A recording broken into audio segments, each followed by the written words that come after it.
Questão 136. Questão 136 diz o seguinte, ó. A bula de um antibiótico infantil, fabricado na forma de xarope, recomenda que sejam ministrados diariamente, no máximo 500 mg desse medicamento para cada quilograma de massa do paciente. Um pediatra prescreveu a dosagem máxima desse antibiótico para ser ministrada diariamente a uma criança de 20 kg pelo período de 5 dias. Esse medicamento pode ser comprado em frascos de 10 ml, 50 ml, 100 ml, 250 ml e 500 ml. Os pais dessa criança decidiram comprar a quantidade exata de medicamento que precisará ser ministrada no tratamento, evitando a sobra de medicamento. Considere que 1 grama, Considere que 1 grama desse medicamento ocupe o volume de 1 cm3. A capacidade do frasco em mililitro, que esses pais deverão comprar é... Então vamos lá. Olhando para o texto aí da questão, você vê o seguinte, que ele diz que é para ministrar 500 miligramas, ou 500 mililitros, 500 miligramas, desculpa, para cada quilograma do peso da criança. E a criança pesa 20 quilos. Então, já sabe que o volume de medicamento vai ser 20 vezes 500 miligramas, certo? Só que vai ser no período de 5 dias, conforme tem no texto aí. Então, eu vou pegar esse 20 vezes 500 e multiplicar por 5 também. Então, fazendo 20 vezes 500 vezes 5, 500 vezes 5, a gente vai achar 50 mil miligramas do medicamento para ser ministrado. Só que aí na pergunta, ele quer em mililitro. Então, vamos lá. Uma informação que a gente tem, é o seguinte, esse 50 miligramas é a mesma coisa que 50 gramas. 50 mil miligramas é a mesma coisa que 50 gramas. Por quê? Porque 1000 miligramas é 1 grama, certo? Então, convertendo aí, dividindo isso aí por 1000, você vai ter que o volume total do medicamento vai ser 50 gramas. A gente sabe também que 1 grama desse medicamento ocupa o volume de 1 cm3. Portanto, o volume do medicamento vai ser 50 cm3, Se você não lembra, 1 cm3 é a mesma coisa que um cubo com aresta 1 centímetro, E um cubo desse aí, ele tem volume interno de 1 ml. Então, se você colocar, por exemplo, encher um cubo desse aí de água, você vai colocar dentro dele 1 ml de água. Beleza. Então, 1 cm3 é a mesma coisa que 1 ml. Portanto, o volume do medicamento vai ser 50 ml. E tem um frasco para isso, Um frasco de 50 ml, portanto, a resposta correta é letra B. Essa é uma questão bem tranquila, que é só você fazer multiplicações e conversões de unidade, certo? Vamos lá, questão 144 do Enem, de 2019. A gripe é uma infecção respiratória aguda, de curta duração, causada pelo vírus influenza. Ao entrar no nosso organismo pelo nariz, esse vírus multiplica-se, disseminando-se para a garganta e demais partes das vias respiratórias, incluindo os pulmões. O vírus influenza é uma partícula esférica que tem um diâmetro interno de 0,00011 milímetros, conforme está nessa fonte aí. Em notação científica, o diâmetro interno do vírus influenza em milímetros é... Vamos lá, aqui você não vai precisar saber de nada da esfera, não vai precisar saber de nada de diâmetro, nada. Só precisa você pegar o número que ele deu, que é esse aí, está na tela, e você precisa colocar isso aí em notação científica. Para você colocar um número em notação científica, você precisa deixar esse número de uma forma, que vai ser um número entre 0 e 10, vezes 10 elevado a alguma coisa. Então, a estratégia que você usa é o seguinte, essa vírgula que está aí, você vai deslocar ela lá para o 1,1. Então, você vai fazer 1, 2, 3, 4. Você vai deslocar ela 4 casas decimais para a direita. Feito isso, essa vírgula fica aí, né? A gente fica com o número 1,1. Para equilibrar essa modificação que você fez, você vai multiplicar por 10 elevado a quanto? Quando você faz esse deslocamento, né? Quando você faz deslocamento para a direita, você vai colocar o negativo em cima. Então, se você desloca a vírgula para a direita, vai ficar negativo, o expoente. Se você deslocasse para a esquerda, ficaria positivo. No caso, a gente deslocou 4 casas decimais. Então, vai ficar um 4 lá em cima. Beleza? Então, é só isso. Então, a alternativa correta é letra D, né? 1,1 vezes 10 é menos 4. Lembrando, você tem que levar a vírgula de modo que o número fique entre 0 e 10. Tem que ser menor do que 10 o número, né? E maior que 0. Então, no caso aí foi 1,1.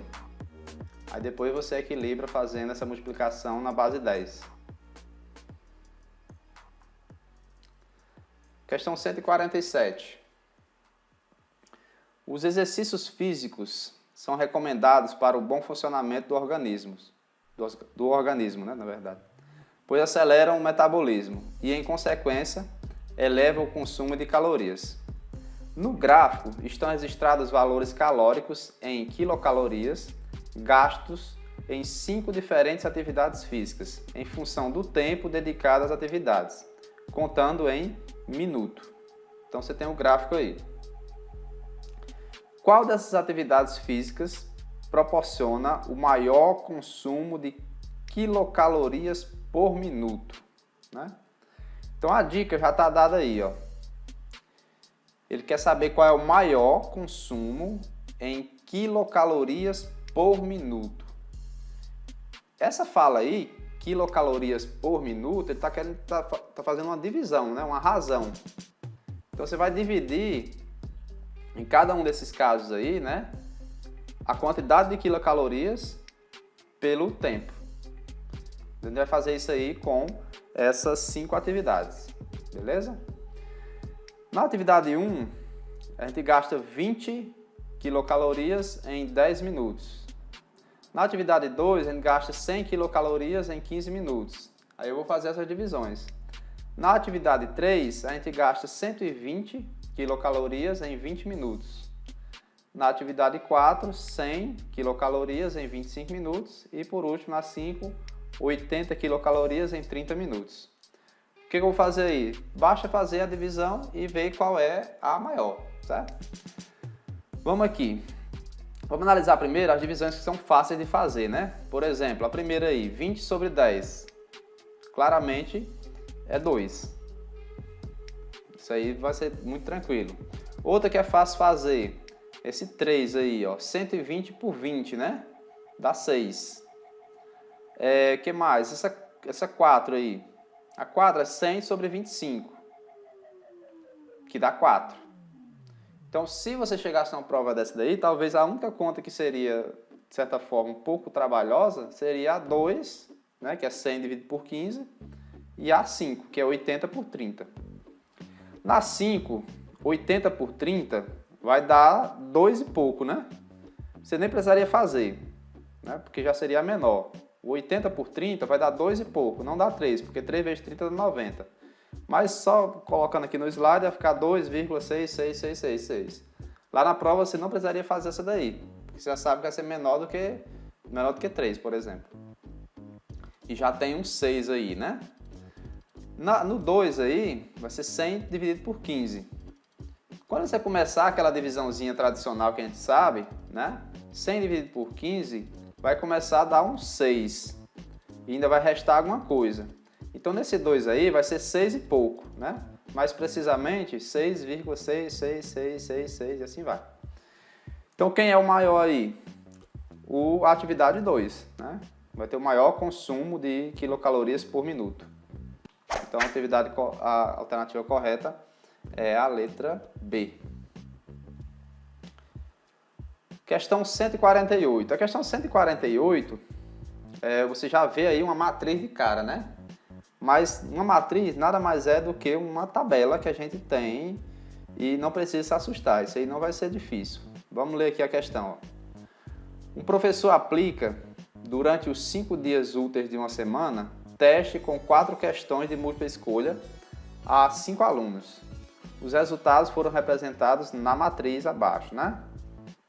Nessa matriz, os elementos das linhas de 1 a 5 representam as quantidades de questões acertadas pelos alunos Ana, Bruno, Carlos, Denis e Érica. Ou seja, nas linhas aí, ó, você tem a pontuação de cada pessoa aí, certo?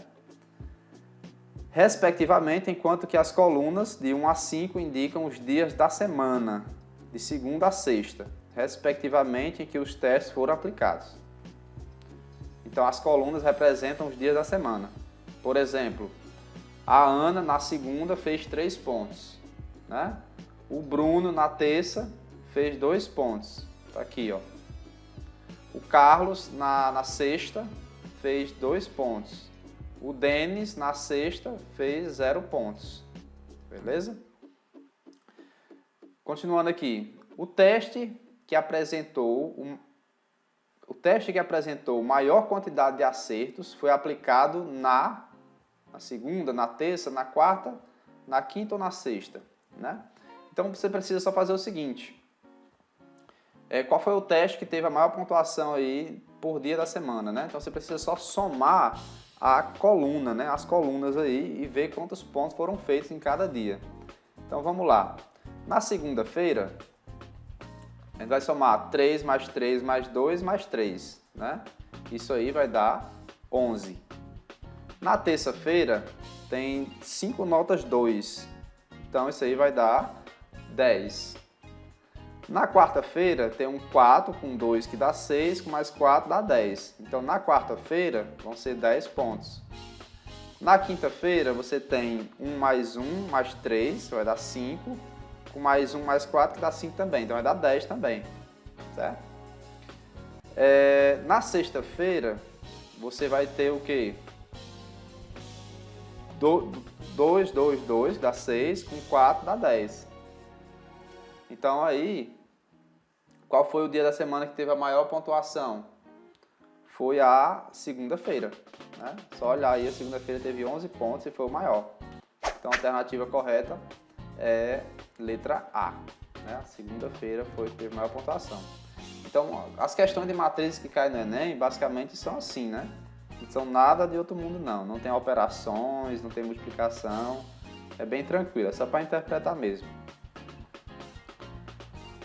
Vamos lá, na questão 153 diz o seguinte: o slogan "Se beber não dirija", muito utilizado em campanhas publicitárias no Brasil, chama a atenção para o grave problema da ingestão de bebida alcoólica por motoristas e suas consequências para o trânsito.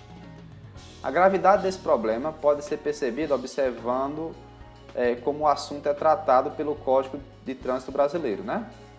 Em 2013, a quantidade máxima de álcool permitida no sangue do condutor de um veículo, que já era pequena, foi reduzida e o valor da multa para os motoristas alcoolizados foi aumentado.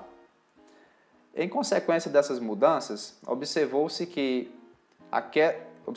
queda no número de acidentes registrados em uma suposta rodovia nos anos que seguiram as mudanças implantadas em 2013, conforme o dado no quadro, né? Então você tem aí uma tabela que diz o seguinte: o número total de acidentes e o ano. Então, em 2013, o número total de acidentes foi 1.050, em 2014, 900, em 2015, 850. Suponha que a tendência de redução no número de acidentes nessa rodovia para os anos subsequentes seja igual à redução absoluta observada de 2014 para 2015. Com base na situação apresentada, o número de acidentes esperados nessa rodovia em 2018 foi... Vamos tentar entender aí. Ele está querendo o seguinte, ele quer saber, seguindo uma certa tendência, em 2018 a gente vai ter quantos acidentes, né? E qual é a tendência? A tendência observada aqui de 2014 para 2015. Se você observar de 2014 para 2015, houve uma redução de 50, né? No número total de acidentes. Aí ele quer que isso aí vá seguindo. No próximo, a redução de 2015 para 2016 2016, né, haja também uma redução de 50. Se houver uma redução de 50 de 2015 para 2016, a gente vai ter em 2016 800 casos, né, de acidentes. Se mantiver essa redução de 50, né, então em 2017 a gente vai ter 750. E em 2018, se mantiver também essa mesma redução, a gente vai ter 700, né? É só você ir descontando os 50. Então é uma questão muito fácil, não precisa de nenhum conceito abstrato, né?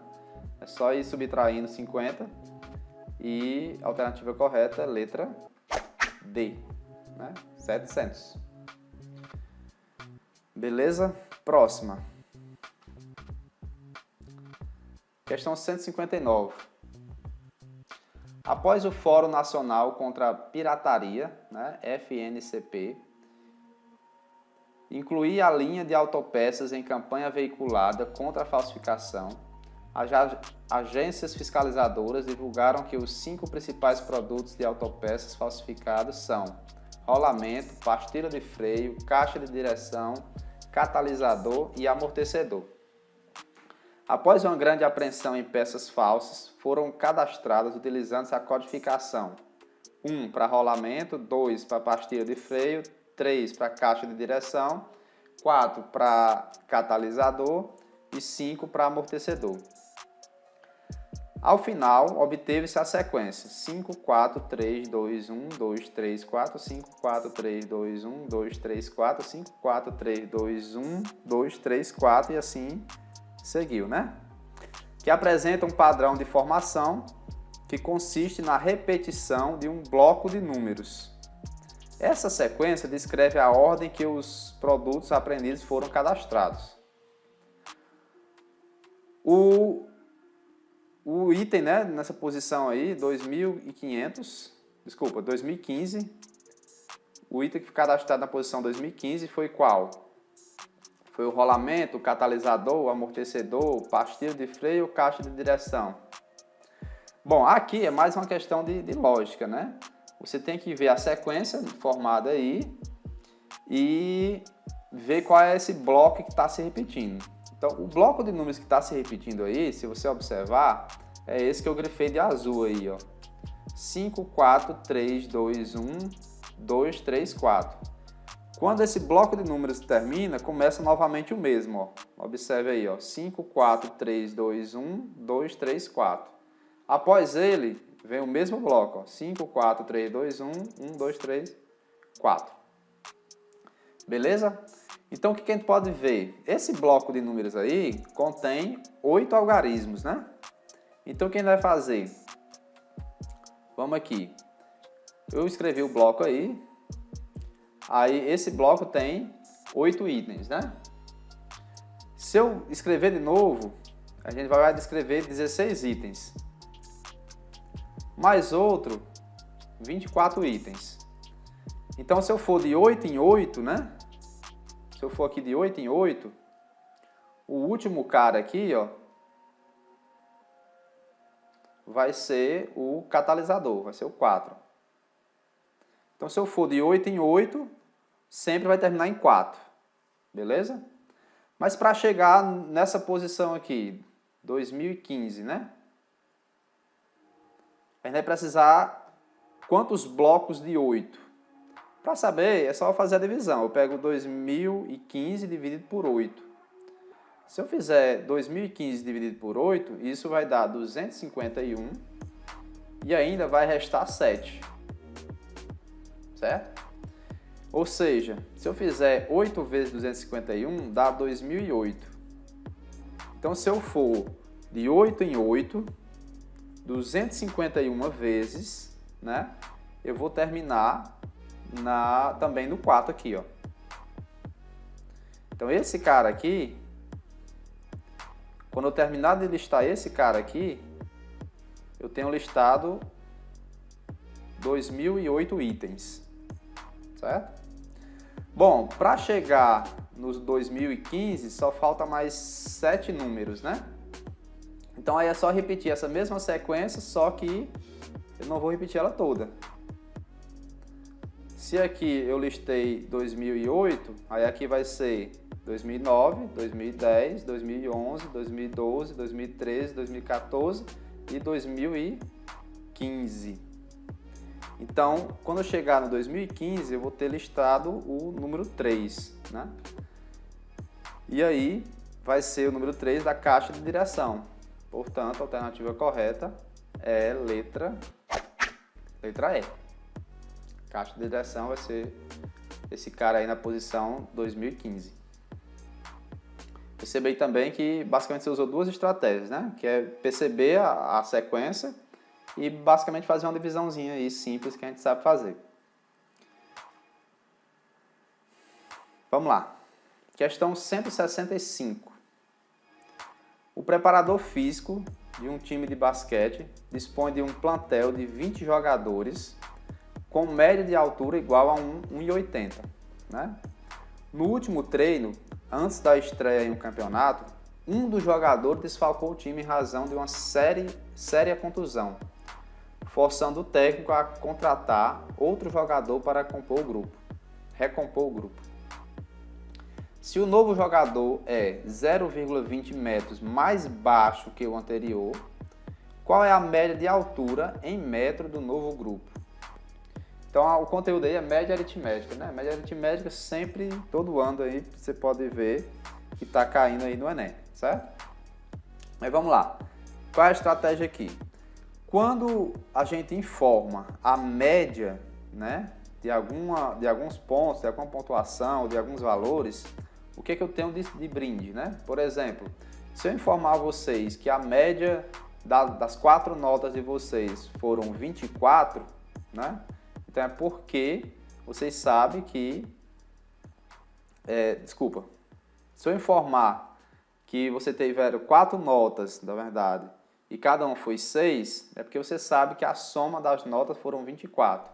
Nesse caso aqui, são 20 jogadores e a média é 1,80, é porque você sabe que a soma das alturas, né, vai ser 20 vezes 1,80. Então, a coisa que você pode garantir aí é que a soma das alturas dos jogadores, né, antes dessa troca, era 36 metros, né? Porque eram 20 jogadores com média de 1,80. Então, a soma das alturas, com certeza, era 36 metros. Aí, o que aconteceu? Houve aí o jogador teve que ser substituído, só que esse novo jogador, ele tem 20 centímetros a menos, né? Então, o que aconteceu? Vai haver uma redução aí nessa soma das alturas. Não vai ser mais 36, vai ser 36 menos esse 0,20, que dá 35,8. Então, a nova soma das alturas é 35,8, né? Já que o cara é mais baixo. Beleza. Eu quero saber a nova média. A nova média, o que é a média? É a soma das alturas dividido pela quantidade de jogadores. Só que agora eu vou usar essa nova soma, né? Então a média vai ser o quê? Vai ser os 35,8, porque houve a redução aí dos 20 centímetros, dividido por 20, porque são 20 jogadores. Não se alterou o número de jogadores, né? Só substituiu. Dividindo 35,8 por 20, você encontra 1,79, né? Então essa é a nova média das alturas. Baixou apenas aí 1 centímetro, né? É como se cada jogador recebesse aí, tirasse 1 centímetro das alturas deles. Questão 171. Construir figuras de diversos tipos, apenas dobrando e cortando papel, sem cola e sem tesoura, é a arte do origami, né? Ori vem de dobrar e kami vem de papel, que tem um significado altamente simbólico no Japão. A base do origami é o conhecimento do mundo por base do tato. Uma jovem resolveu construir um cisne usando a técnica do origami, utilizando uma folha de papel de 18 centímetros por 12 centímetros, né? Conforme vocês estão vendo aqui na imagem, né? Assim começou por dobrar a folha conforme a figura. Após essa primeira dobradura, a medida do segmento AE. Ele quer o tamanho do segmento AE, ó. Percebe? Daqui até chegar aqui. Beleza? Então vamos lá. A primeira coisa que a gente pode notar é o seguinte, ó. A altura desse retângulo é 12. Aí, o tamanho de A para D também vai ser 12. Beleza? Porque eu levei, ó, esse segmento AD estava bem aqui, ó, e ele também é 12. Então ele foi levado para cá. Então ele segue sendo 12. Esse pedacinho aqui, daqui para cá, vai ser quanto? Como aqui é 12 e lá em cima é 18, esse pedacinho aqui é 6. E esse pedacinho aqui, ele foi levado para cá, ó. Então aí também vai ser 6. Bom, e o que eu quero, eu vou chamar de x, que é o tamanho AE, né? Bom, observe que eu formei um triângulo ADE. E esse triângulo, ele é retângulo. Então, se um triângulo é retângulo, ele obedece ao teorema de Pitágoras, né? Então, o que a gente pode escrever? Quem é a hipotenusa nesse caso aí? A hipotenusa é o segmento AE, que tem medida x. Então, eu posso escrever o seguinte: x ao quadrado é igual a 6 ao quadrado mais 12 ao quadrado. Beleza? Estou usando o que aqui? Simplesmente o teorema de Pitágoras. Apenas. Bom, fazendo 6 ao quadrado, que é 36, e o 12 ao quadrado é 144, você fica assim. 36 mais 144 é 180. Esse quadrado aí vai passar para o outro lado como sendo uma raiz. Então vai ficar a raiz de 180. Aí para você extrair essa raiz aí, perceba que não tem nenhuma alternativa, né? É por isso que é importante, quando você chegar numa coisa dessa aqui, ó, você perceber que não tem alternativa e você também saber ir mais além do que isso aqui. Bom, o que você vai fazer aí? Você vai fatorar o 180. E aí você pode fazer a fatoração daquela forma que a gente conhece, fazendo aquela barrinha e dividindo lá pelos caras tudinho, né? É uma alternativa. Mas se você vê uma fatoração mais fácil, por exemplo, o 180 é 36 vezes 5. Por que eu escolhi o 36? Porque o 36 ele tem raiz quadrada, né? Exata. Então 36 vezes 5 também dá o 180. Aí você vai fazer o seguinte, extrai a raiz só do 36, que dá 6, e o 5 fica dentro da raiz. Então você vai ficar com 6 raiz de 5, né? A unidade aí em centímetros. Então a alternativa correta é a letra D. Tranquilo? Próxima. Essa aqui foi a questão que, assim, ela é muito fácil, as contas, né? Só que ela pegou muita gente desprevenida, porque ela tem uma pegadinha aí, né? Vamos tentar ver se a gente acha. Uma empresa tem diversos funcionários, né? Um deles é o gerente, que recebe R$1.000 por semana. Gravem bem, o gerente recebe R$1.000 por semana. Os outros funcionários são diaristas. Cada um deles trabalha 2 dias por semana, recebendo R$80 por dia trabalhado. Então, cada diarista por semana vai receber 80 mais 80, 160, né?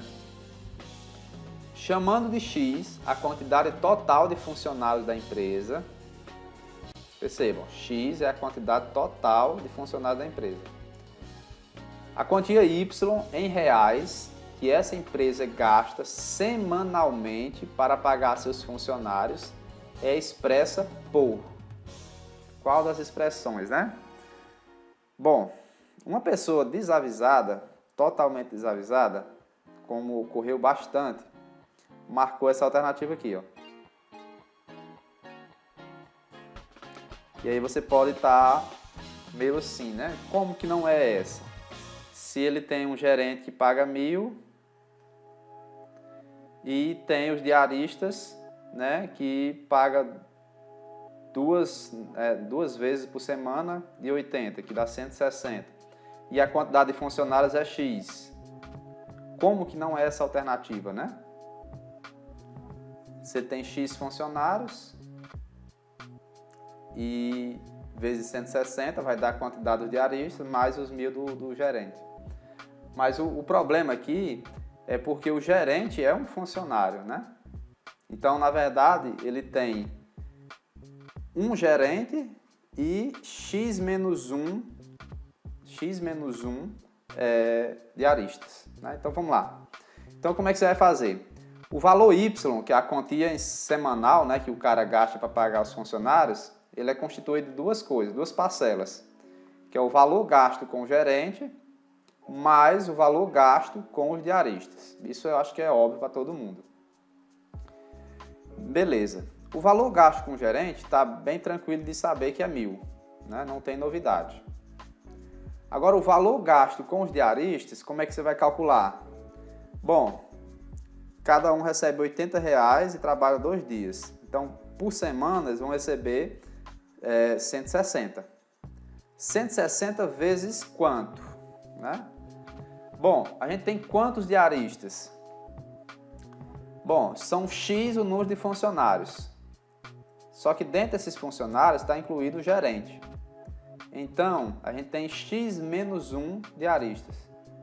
Então, a conta correta do valor que o cara vai gastar para pagar semanalmente vai ser esse aí, ó. 1.000 mais 160 vezes X menos 1. Esse menos 1 aí é justamente por conta do gerente, certo? Beleza. Aí agora só simplifica essa expressão aí, ó. O que você vai fazer aqui? Você vai pegar o 160 e multiplicar por X. E vai pegar o 160 e multiplicar por menos 1. Aí você vai ficar com isso. 1.000 mais 160x menos 160. Colocando aí conforme a alternativa, colocando 160x primeiro. E o 1.000 menos 160 vai dar 840. Então a alternativa correta aí, né, é y igual a 160x mais 840. Então a alternativa correta aqui é letra D de doido, né? E é isso.